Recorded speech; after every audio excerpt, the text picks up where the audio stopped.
सलोनी बहुत ही सीधी और भगवान को मानने वाली थी, लेकिन उसकी सौतेली माँ उसकी सीधेपन का फायदा उठाती थी और उस पर बड़े अत्याचार करती थी।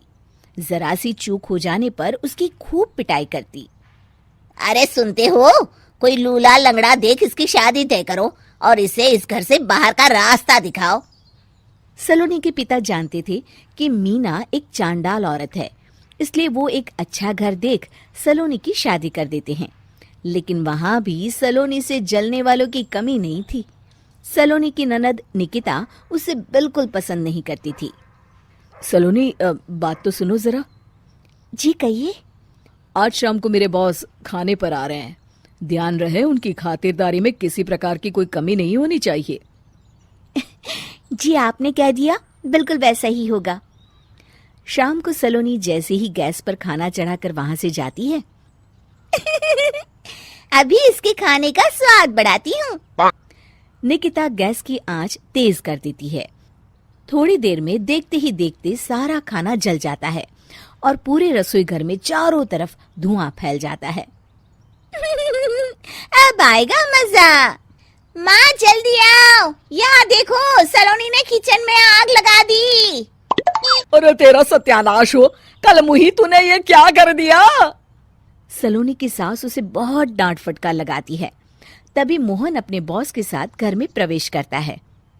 अरे भाई मोहन, ये क्या तुम्हारे घर का क्या हाल हो रखा है? लगता है खाना जल गया है। चलो खाने का प्रोग्राम कैंसिल करो, मैं अपने घर जाके खा लूंगा। सर दरअसल सर मुझे माफ कर दीजिए। अरे कोई बात नहीं, घरों में ये छोटी मोटी बातें होती रहती है। मैं समझ सकता हूँ, फिक्र मत करो, मैं नाराज नहीं हूँ और इस बात का तुम्हारे प्रमोशन पर भी कोई असर नहीं पड़ेगा। चलो अब चलता हूँ मैं। बॉस के जाते ही मोहन सलोनी पर भड़क उठता है और उसे खूब खरी खोटी सुनाता है। भगवान, मेरी माँ तो कहती थी कि अच्छे लोगों के साथ हमेशा अच्छा होता है, फिर मेरे साथ ही बुरा क्यों होता है? आखिर मेरी गलती क्या है?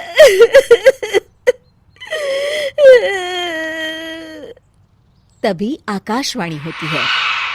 बेटी, अब तुम्हें कोई दुख नहीं दे पाएगा। तुम्हारा बुरा सोचने वाले के मन की सारी बातें तुम पहले ही जान जाओगी। अगले दिन सलोनी निकिता को चाय देने उसके कमरे में जाती है। तब निकिता के मन में कुछ बातें चल रही थी। कल तो मैंने सिर्फ खाना जलाया था, अब तू देखती जा सलोनी, तेरा इस घर में जीना हराम कर दूंगी।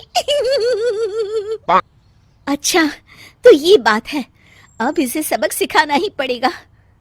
कुछ दिनों के बाद, सलोनी, मेरे कपड़े जल्दी से प्रेस कर दो, ऑफिस के लिए देर हो रही है।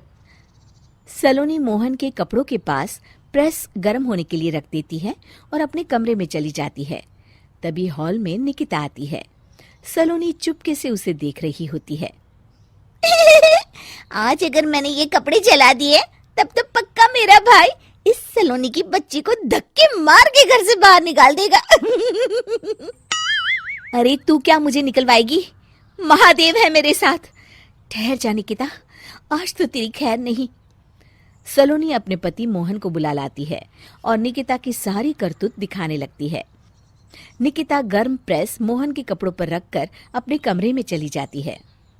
मेरी बहन इतनी बड़ी चालबाज निकलेगी, मैंने तो सोचा ही नहीं था। मुझे माफ कर दो सलोनी, मैं तुम्हें गलत समझ रहा था।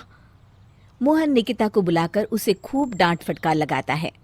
उस दिन के बाद से सलोनी की जिंदगी पूरी तरह बदल जाती है। सलोनी हर किसी के मन की बात सुन लेती थी। दूसरी तरफ निकिता का कोई भी दांव सलोनी पर नहीं चलता था और आखिरकार वो भी सलोनी के आगे घुटने टेक देती है। फिर एक दिन सलोनी की सास की सहेली ममता अपनी बहू कविता के साथ वहां आती है। कविता मन ही मन कहती है, अरे ये बुढ़िया पागल है जो मुझे यहाँ लेके आ गई। कहाँ मैं अपनी किटी पार्टी छोड़ के इसके साथ यहाँ मरने आ गई। पता नहीं कब तक इसे झेलना पड़ेगा। अरे ये जल्दी मरे और इसकी सारी जायदाद मेरे नाम हो जाए। सलोनी कविता की सारी बातें सुन लेती है। अरे कविता, तुम अपनी सास की जायदाद के लिए उन्हें झेल रही हो और उनके मरने का इंतजार कर रही हो। ये तो गलत बात है। सलोनी की बात सुनकर कविता बिना देर किए कहती है, अरे ये तुमने कैसे सुन लिया? ये सारी बातें तो मैं अपने मन से बोल रही थी। तुमने कैसे सुन लिया? बस फिर क्या था, ये सुनते ही कविता के बगल में बैठी उसकी सास उसकी चोटी पकड़ लेती है। क्यों रे कलमुही, तू मेरे बारे में ये सब सोचती है? मम्मी जी, मुझे माफ कर दीजिए। बड़ी आई मेरी जायदाद लेने वाली, मैं आज ही अपने वकील को बुलाकर सब कुछ छोटी बहू के नाम कर देती हूँ। चल घर चल, आज तेरी अच्छी खबर लेते हूँ।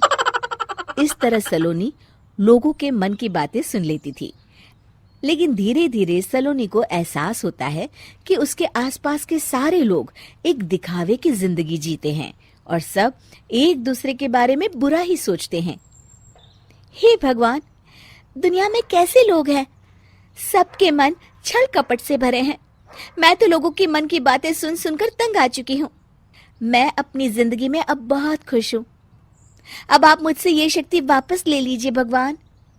इस तरह भगवान सलोनी को दी हुई शक्ति वापस ले लेते हैं और सलोनी एक आम जिंदगी जीने लगती है। दोस्तों, हमें उम्मीद है कि आपको हमारी ये कहानी पसंद आई होगी।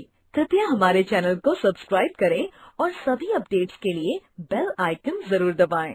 और हाँ, वीडियो लाइक और शेयर करना मत भूलिएगा। Bye bye.